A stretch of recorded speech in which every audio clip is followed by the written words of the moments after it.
A sudden shotgun blast tore through the quiet darkness of an affluent Austin neighborhood, its booming echo rippling through manicured lawns and opulent halls. In that split second, a life on the brink, an empire built on wealth and status, was left bleeding, broken, and bound for infamy, forever changed. It was an autumn night in Austin, Texas, quiet, comfortable, and cloaked in a darkness that suburban neighborhoods trust to keep their secrets safe. But at one sprawling home, wealth and privilege would offer no protection from the violence about to unfold. When emergency responders were summoned to a lavish residence on the outskirts of the city, they had little idea that they were stepping into a grim prelude to one of the most bewildering crimes in local memory. Inside, they found an elderly millionaire gravely wounded, a shotgun blast tearing into the stillness of his bedroom. The clock had barely nudged past midnight, yet everything in that moment seemed suspended in brutal, silent tension. Why this man? Why here, in a place known for golf courses, country clubs, and quiet elegance? As the responders rushed the victim to the hospital, neighbors stirred behind drawn curtains, whispering questions that would echo for months. Who would dare target such a figure? A man whose name was synonymous with both success and high society in the capital city's social circles. In a community where reputations were polished like fine silver, this brazen attack not only shattered the serenity of a well-heeled enclave but also ignited a firestorm of speculation. The victim, Celeste Beard, was no ordinary homeowner. He was a multimillionaire, a self-made titan who had carved out a life many envied. Yet on that fateful night, money and status meant nothing. The blood on the floor told a story of savagery and betrayal, one that would soon unravel into something even darker than anyone first imagined. The immediate mystery was not just the shooting itself, but its utter incongruity. This was a man who appeared to have everything: wealth, influence, and a seemingly stable family life. He was known to show generosity to those close to him, and he had a reputation for living large, embracing the finer things, and caring for the people he loved.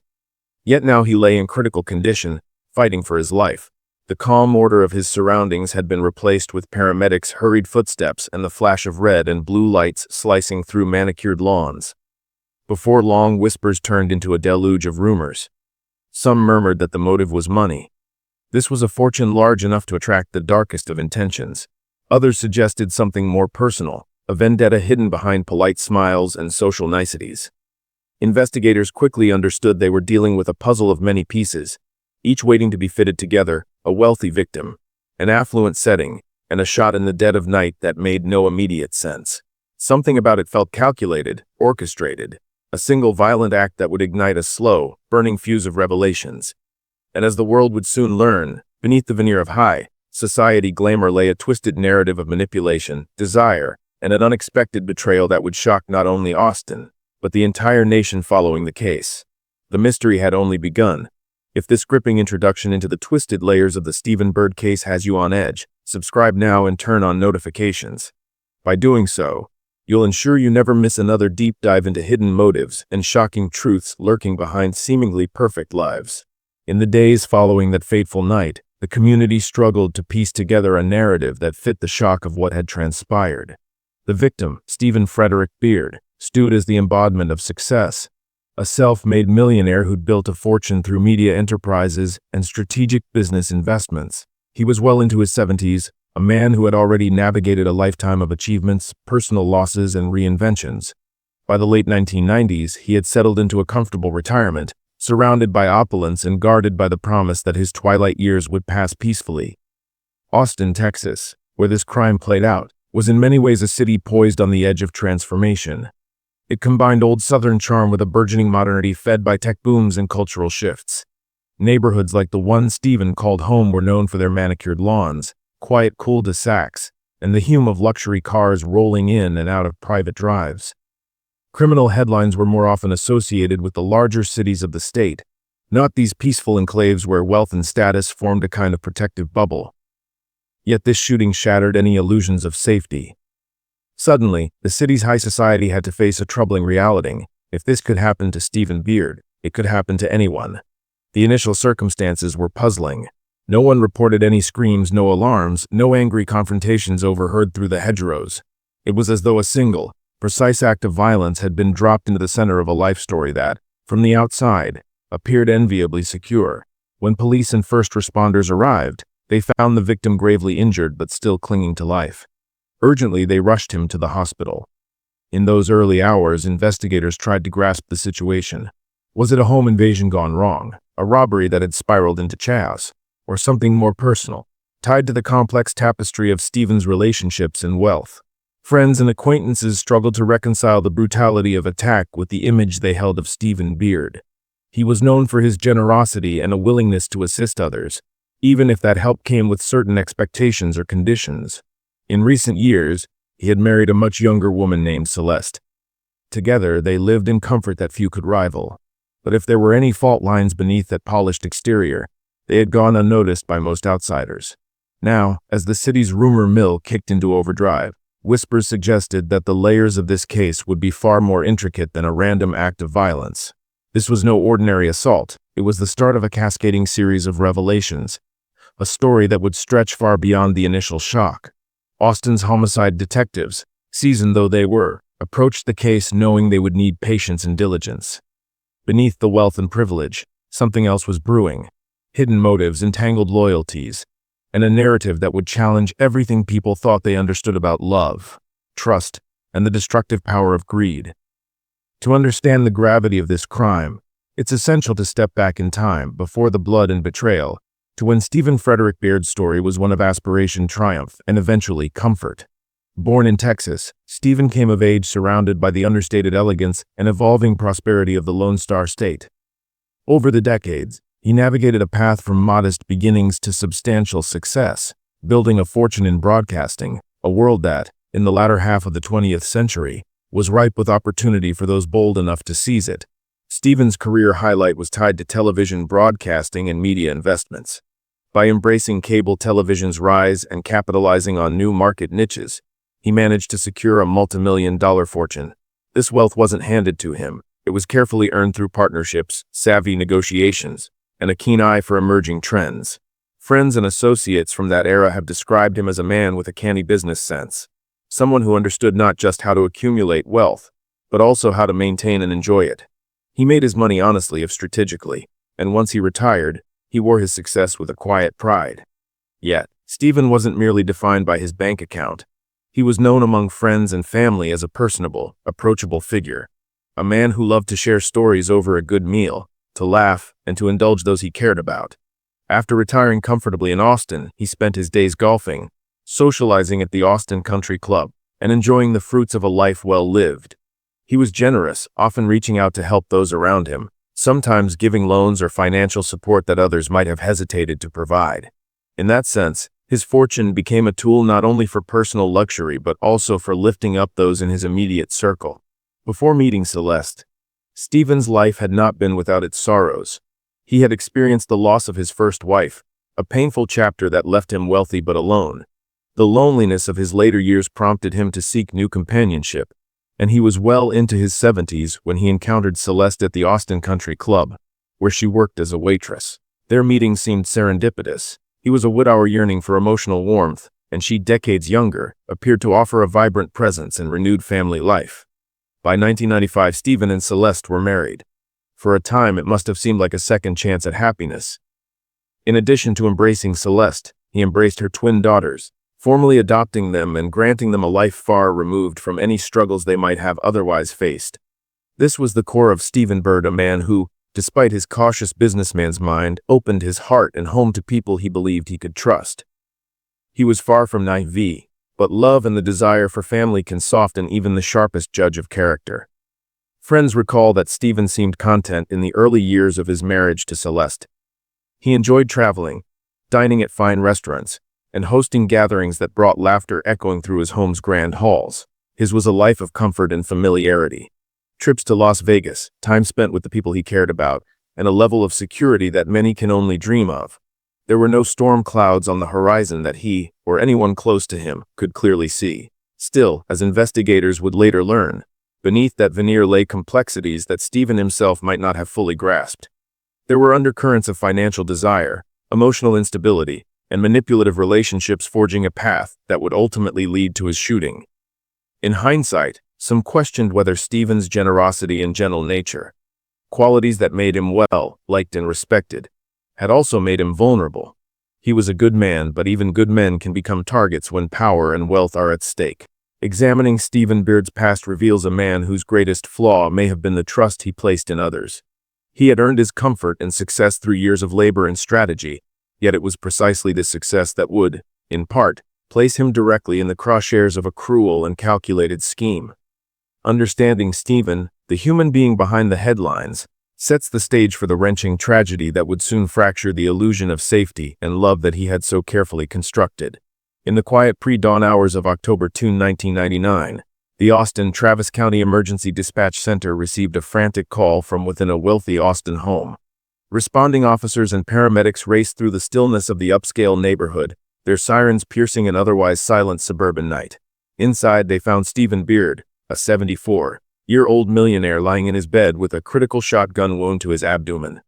The air was thick with shock and confusion. This was no corner of town accustomed to violent crime. Paramedics quickly went to work, stabilizing Stephen as best they could before rushing him to the hospital. Each second counted. His wound was severe, the damage extensive.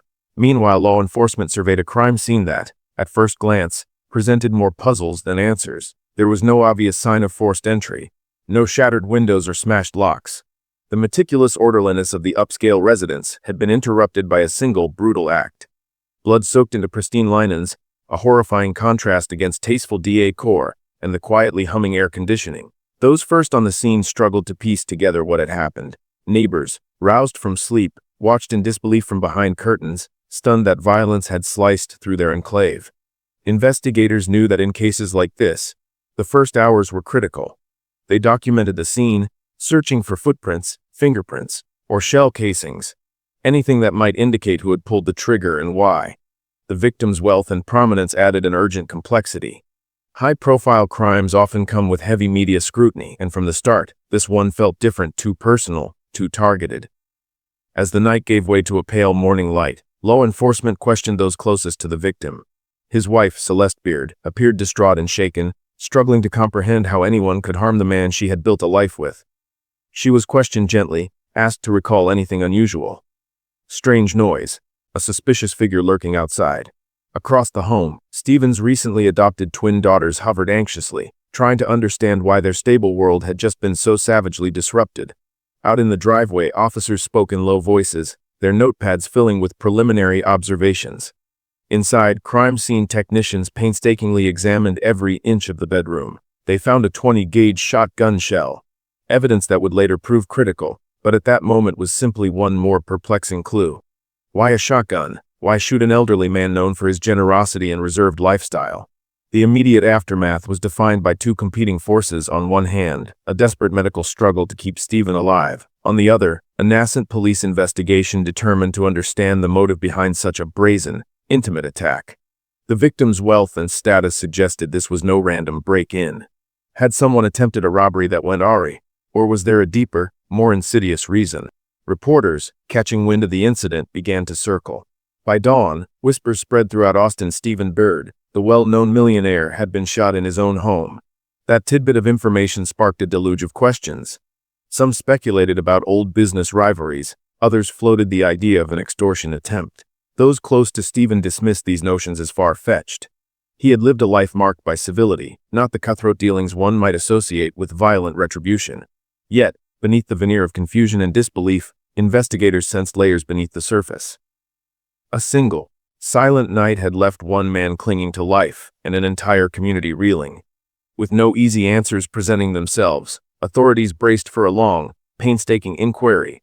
They would have to unravel the threads of Stephen Beard's personal relationships, re-examine the events leading up to that terrible morning, and sift through each detail until a coherent narrative emerged. In those tense first hours, no one could imagine how strange and tangled the story would become. But the seeds of mystery were planted there and then, in the subdued hush of a luxury home turned crime scene. An improbable start to a case that would soon dominate headlines and forever change how Austin remembered the quiet comfort of its affluent corners. In the wake of the shooting, the Austin Police Department initiated a meticulous inquiry that began with the most basic questions. Who would want to harm Stephen Beard, and why? The initial answers were elusive. Stephen had no known enemies baying for revenge, and the scene bore no obvious signs of burglary. There was a sense among investigators that, Rather than a messy, opportunistic crime, they were dealing with something targeted and calculated. It was a hunch that would guide them as they sifted through the complex layers of Stephen's personal life. Early in the investigation, detectives focused on the victim's immediate circle. They conducted lengthy interviews with Stephen's wife, Celeste, who was visibly shaken and claimed to be as mystified as anyone else about who would attack her husband.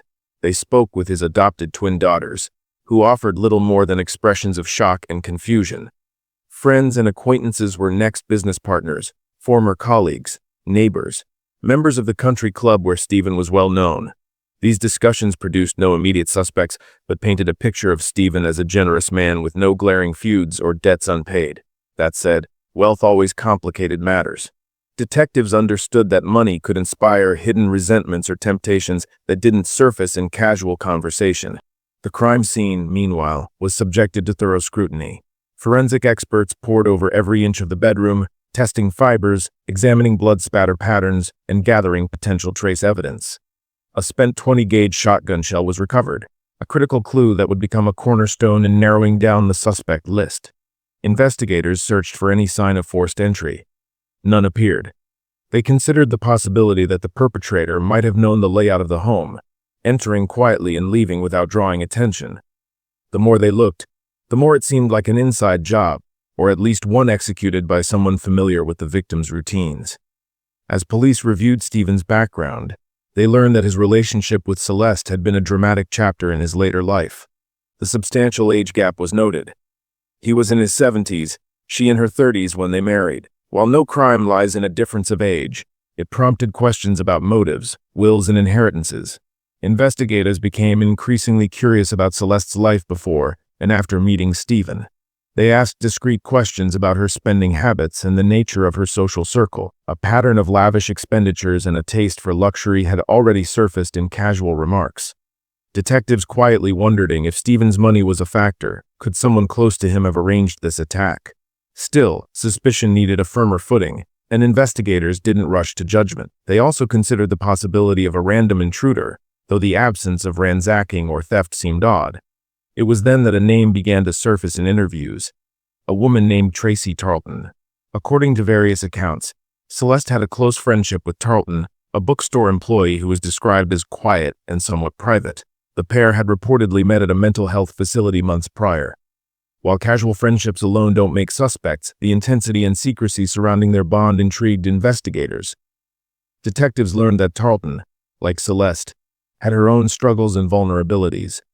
She was known to have gone through emotional hardships, and people who knew her described a woman searching for meaningful connections in life. The notion that Tarlton might be involved seemed far-fetched at first, but as interviews continued, inconsistencies began to emerge. A careful review of phone records, timelines, and personal associations started to reveal threads connecting Tarlton more directly to the crime.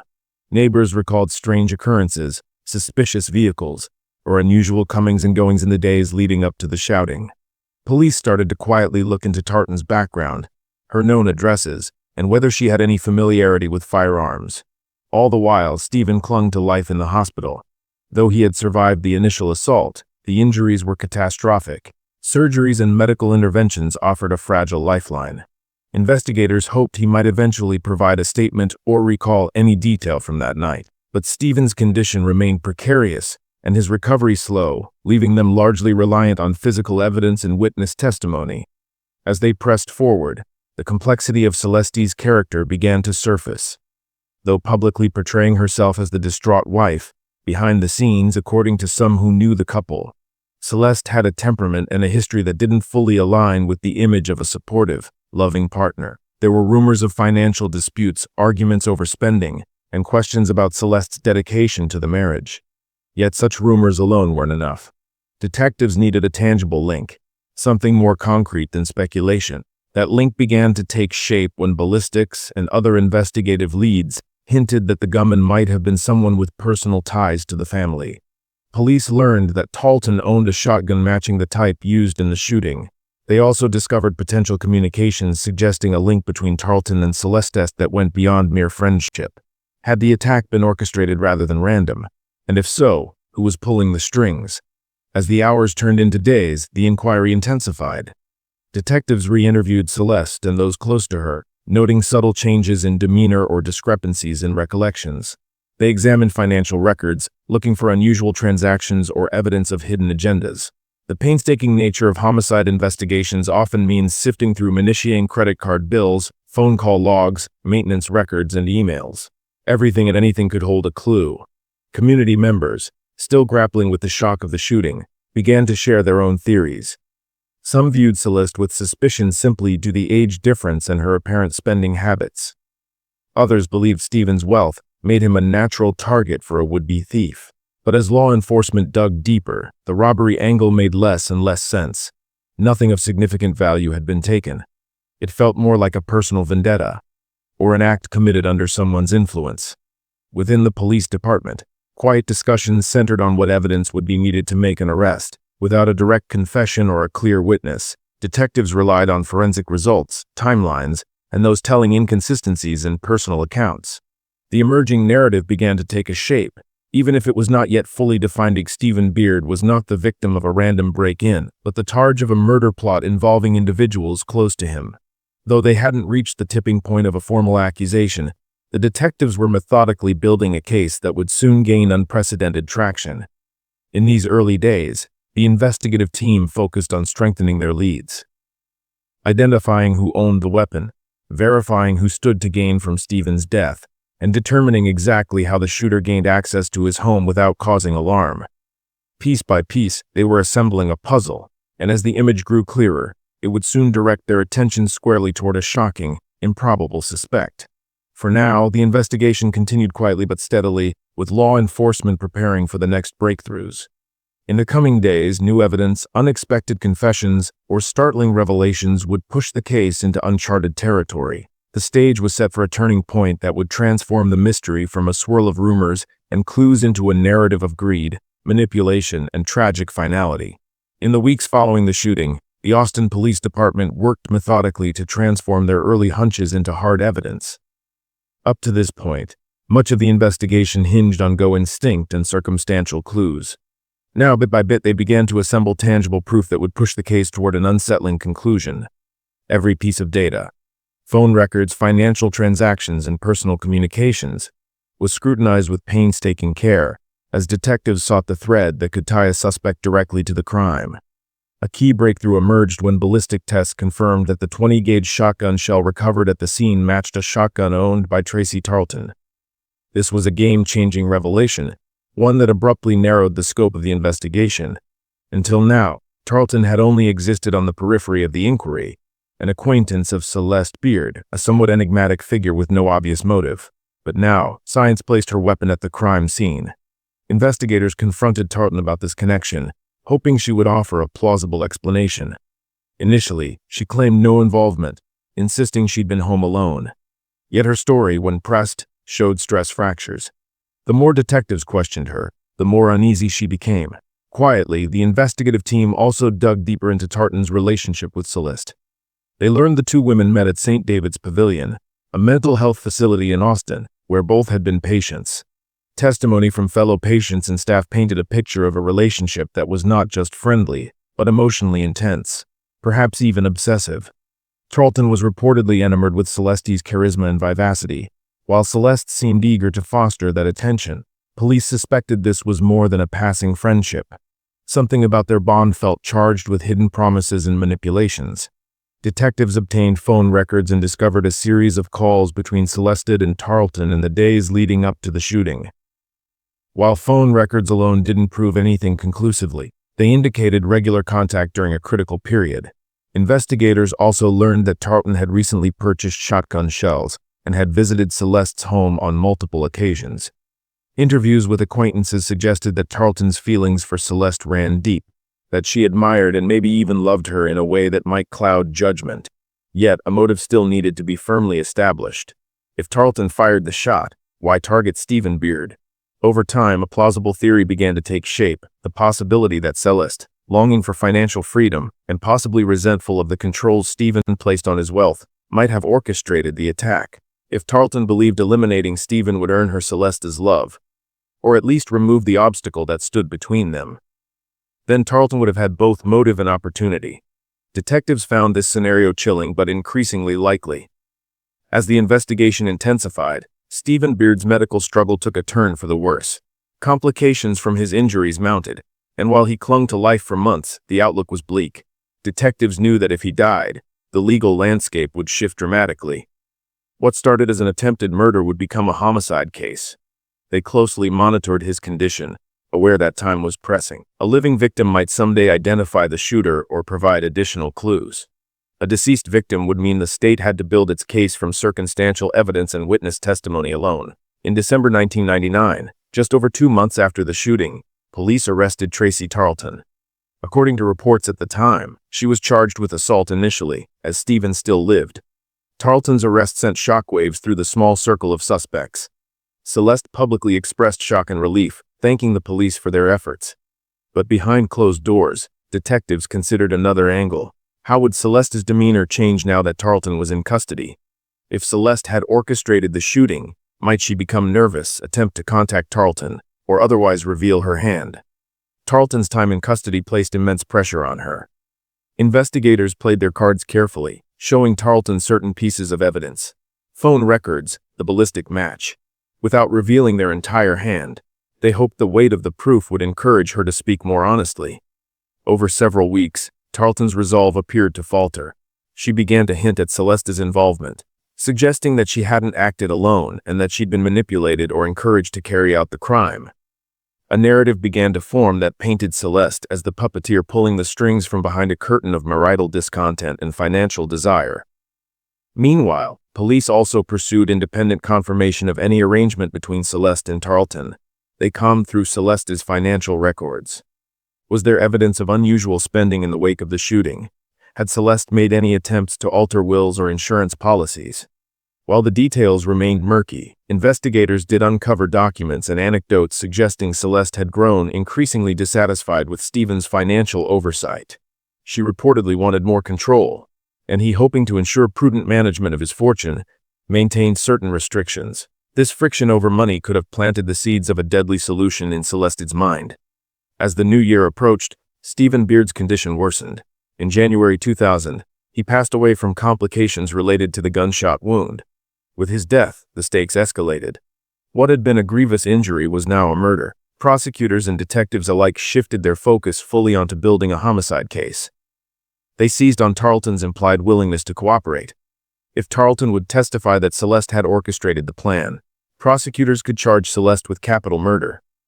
This was the turning point investigators had anticipated. From a confusing swirl of leads, red herrings, and guesswork, they now had a plausible scenario supported by physical evidence, phone records, suspicious relationships, and a potential star witness willing to break her silence.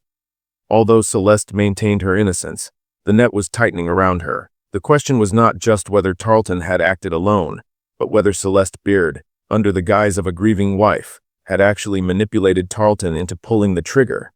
Throughout the community, disbelief gave way to astonishment. The narrative of a younger wife capitalizing on an older husband's wealth and using a vulnerable friend to eliminate him was so twisted, it was almost hard to comprehend. News outlets tracked every development, and public interest soared. This wasn't just another crime of passion or another botched robbery. It was something more insidious, involving deception at multiple levels, and it would soon deliver even more stunning revelations. As investigators prepared their next steps, they understood the gravity of what lay ahead. The final push would involve unmasking Celeste's alleged motivations, presenting the evidence in court, and persuading a jury that she had turned an impressionable woman into a weapon. It was a bold theory, but the threads were coming together. In the coming months, arrests, indictments, and pre-trial maneuverings would dominate headlines, culminating in a trial that promised to be as dramatic, emotional, and confounding as any in recent memory. The case had evolved from a late-night shooting shrouded in mystery into a scandalous saga of manipulation and greed. With Tarlton now in custody and poised to testify, the truth behind Stephen Beard's murder would soon emerge from the shadows, revealing the full extent of the betrayal that had lurked beneath Austin's polished veneer. By early 2000, the pieces of the puzzle had begun to snap into place with startling clarity. Tracey Tarlton, initially reluctant to cooperate, now hinted that she had not acted alone. Investigators had known that the 20-gauge shotgun shell linked Tarlton's weapon to the crime scene. They had traced phone records connecting her to Celeste Beard. They They knew the improbable friendship formed in a mental health facility had evolved into something intense and secretive. But what they needed, more than anything, was a decisive statement, an admission that would rip away the thin veil shrouding the mastermind behind Stephen Beard's murder. As prosecutors pressed Tarlton for the truth, they offered a deal: cooperate fully, and the charges against her might be reduced. With Stephen Beard's death now officially a homicide, Tarlton faced the grim reality of a lifetime behind bars. Slowly, she began to talk. Her story, when finally laid bare, was as shocking as it was tragic. Tarlton confessed that Celeste had manipulated her, an impressionable woman desperate for love and belonging, into pulling the trigger on Stephen. It was a stunning allegation, one that painted Celeste not as a grieving widow, but as a cunning architect of murder. According to Tarlton's account, Celeste had complained bitterly about Stephen's financial control and the constraints on her lavish spending. She had spoken of life from Stephen's oversight, a life abundant in the wealth he had built, without the need to answer to his demands. Over time, Celeste allegedly persuaded Tarlton that removing Stephen would clear the path for their own closeness and prosperity. The intimate emotional bond Tarlton believed they shared, fueled by Celeste's charm, attention, and promises, now emerged as a cruel means to a deadly end. With Tarlton willing to testify, the aha moment prosecutors and investigators had waited for was in hand. The evidence now had contexting the phone calls, the financial tensions, the choice of weapon, and the precision of the attack all formed a coherent narrative of Celeste's orchestration. In March 2000, Celeste Beard was arrested and charged with capital murder. The community, still reeling from the revelations, struggled to process the idea that a woman who had once stood beside Stephen Beard as his wife and partner could be behind such a heinous plot. The arrest itself was fraught with drama. Cameras rolled as Celeste, who had enjoyed the luxury of wealth and social status, was led away in handcuffs. The image of her subdued and in custody clashed violently with the persona she had presented to the world. Loving wife, caring mother, a woman who had supposedly found happiness with a generous older husband. Now, she stood accused of leveraging that husband's trust and resources against him, twisting affection into a weapon. Shockwaves spread through Austin and beyond. Friends of Stephen Beard, who had once believed Celeste was a source of comfort in his later years, expressed disbelief and dismay. Neighbors who had chatted casually with the Beards at the country club felt betrayed, as if their notion of safety and civility had been ripped away. Court observers noted that cases like this, where a spouse is charged in the killing of a wealthy partner, often draw intense scrutiny, but the combination of Celeste's alleged manipulation of Tarlton and her quest for financial gain made this story exceptionally chilling. National media outlets picked up the story, framing it as a dark American tragedy, a self-made millionaire's life ended by a carefully nurtured conspiracy, driven by greed and emotional manipulation. Overnight, Celeste Beard became a household name, and the details of the crime, once confined to hushed speculation, were now broadcast to millions. The public reaction combined outrage, sorrow, and a morbid curiosity. How could anyone orchestrate such a crime with such cold calculation? Law enforcement and prosecutors felt a sense of vindication. They had followed their instincts, unraveled the complex relationships, and patiently built a case that would now proceed to trial. While the road ahead promised intense legal battles, they had what they needed to present a compelling argument: Tarlton's testimony, forensic evidence, financial motives, and a paper trail of communication that would suggest Celeste's involvement beyond reasonable doubt. Though Celeste continued to maintain her innocence, the formal charges and Tarlton's pending testimony shifted the balance of power dramatically. It was no longer a mystery who had fired the gun. Tarlton had admitted it. Nor did the police need to rely solely on circumstantial evidence to implicate Celeste. Now, a direct line of cause and effect emerged, cutting through the crowd of confusion. The story they would tell a jury was of a powerful motive, a vulnerable accomplice, and a victim lured into a false sense of security. The moment of arrest and revelation marked a turning point in the Stephen Beard murder case.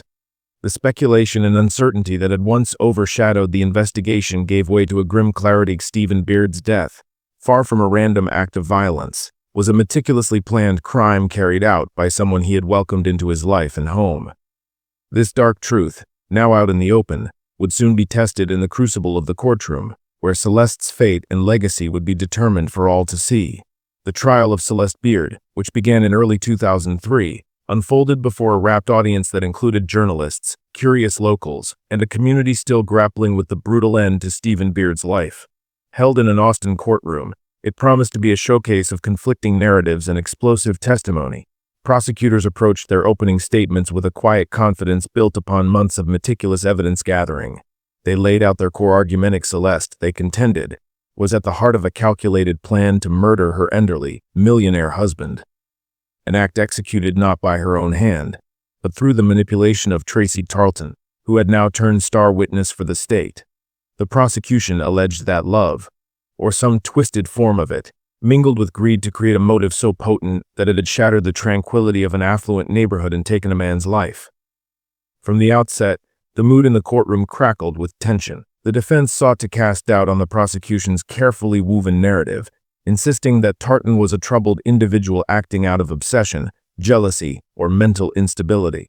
They painted Celeste as a victim of circumstance, a flawed but misunderstood woman trapped in the crosshairs of a vengeful shooter and a salacious media narrative.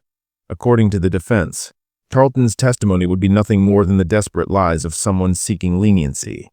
They argued that Tarlton, not Celeste, had fixated on Stephen and Celeste's relationship, twisting it in her mind into a reason to kill. The jury, composed of Austin residents, listened with stoic attentiveness, knowing that this case would test their ability to discern fact from fiction amid swirling passions and raw human drama. Tracey Tarlton's appearance on the witness stand became the central spectacle of the trial. She arrived in court subdued, aware that her credibility would be assaulted from every angle. Speaking slowly, she recounted her version of events, explaining how she had met Celeste in a mental health facility and how their friendship, initially grounded in mutual vulnerabilities, grew into something more emotionally intense. She testified that Celeste complained bitterly about Stephen's financial constraints, that Celeste implied a brighter future awaited if Stephen were gone. Tarlton described a relationship fueled by secret phone calls, shared confidences, and what she perceived as promises of a life together, though the defense peppered her with tough questions, highlighting discrepancies in her earlier statements, her mental health issues, and her potential motive to lie.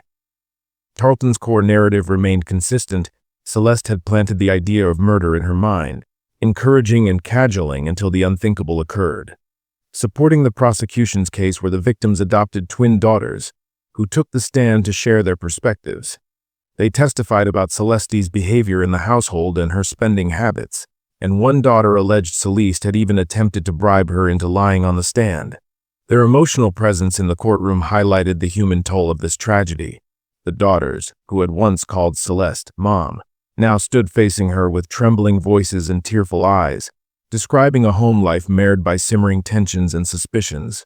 Their testimony undercut the defense's portrayal of Celeste as merely misunderstood. It suggested a pattern of manipulation that extended beyond Tarlton and into Celeste's own family. Prosecutors hammered home these points, emphasizing that money and control, rather than love and fidelity, had driven Celeste's actions. The prosecution also presented physical and circumstantial evidence. They showed phone records chronicling frequent calls between Celeste and Tarlton in the lead up to the shooting, bank statements revealing spending that might have fueled Celeste's discontent, and details about the shotgun and ammunition that tied Tarlton directly to the crime. Medical professionals testified about the devastating injuries Stephen sustained and the protracted battle he fought before succumbing to complications. The sequence of events pieced together by investigators left little room for doubt that the attack was orchestrated. While Celeste's defense team highlighted the absence of direct eyewitnesses who saw her plan the murder, the circumstantial web seemed strong enough to bear the weight of the prosecution's claims. The defense worked tirelessly to dismantle the state's case. They contended that Tarlton's mental health issues and potential romantic fixation on Celeste made her an unreliable narrator. They argued that any financial motive attributed to Celeste was speculative, that while her spending might have frustrated Stephen, it didn't prove murder. They insisted that Celeste's apparent calm or composure in the wake of the shooting was not evidence of guilt, but rather the behavior of a woman in shock, scrambling to cope with a horrifying event. Yet, despite their efforts, a pervasive sense lingered that the defense was playing from behind, attempting to explain away a mounting archive of evidence and testimony that consistently pointed back to Celeste as the key instigator. As closing arguments approached, the tension inside the courtroom grew palpable. The prosecution forcefully reiterated their core message. Celeste had harnessed Tarlton's affection and vulnerability, guiding her toward an act of violence that would free Celeste to enjoy Stephen's wealth unhindered. The defense appealed to the jury's sense of fairness, cautioning against sending Celeste to prison based on the word of a troubled accomplice and circumstantial evidence. They reminded jurors of the burden of proof, urging them to remember that reasonable doubt must favor the accused. Outside the courthouse, reporters broadcast live updates, and the public, gripped by the unfolding drama, debated the evidence among themselves. In the end, after days of deliberation, the jury returned a verdict. Celeste Beard was found guilty of capital murder. The moment of the announcement sent shockwaves through the courtroom. There were gasps, quiet sobs, and a profound silence as the reality of the verdict sank in. The judge sentenced Celeste to life in prison, a fate that underscored the seriousness and gravity of her crime. Tracey Tarlton's cooperation earned her a plea deal and a reduced sentence, but she too would pay a heavy price, serving time for her role in the killing. The trial's conclusion delivered a measure of justice for Stephen Beard's family and the community at large. The verdict validated the meticulous work of investigators and prosecutors, who had untangled a complex web of deception and malice to reveal a deadly scheme lurking beneath a veneer of wealth and domestic bliss. In the courtroom's aftermath, conversations reverberated through Austin and beyond.